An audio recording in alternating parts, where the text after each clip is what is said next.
When I turned 80, I finally decided to divorce my husband because I could no longer stand his bad temper. In the morning, I was making breakfast for him, but he started yelling at me, saying I ate too much every day. At that moment, I could no longer hold back my anger.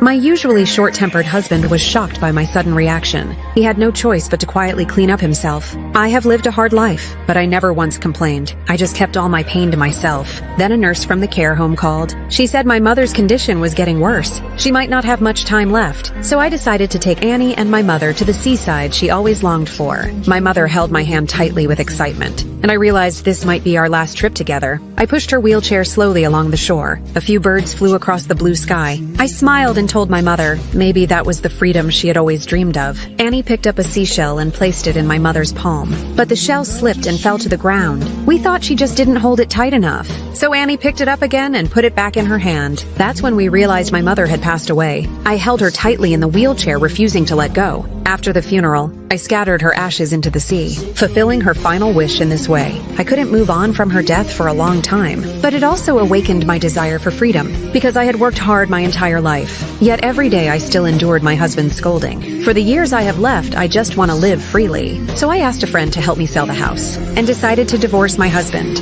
I told my children to take good care of their father. I was going to live on my own, but my daughters thought I was joking, and didn't take me seriously. That night I cooked my husband's favorite fish. He smiled and teased me, saying I had finally grown sensible. Later that night, I stood outside the bathroom door. I placed a towel there for him one last time, then I picked up my suitcase and left. When morning came, my husband woke up and started calling for me as usual, but he had no idea I was already gone, because I had finally run out of hope, and now all I want is to live my own life.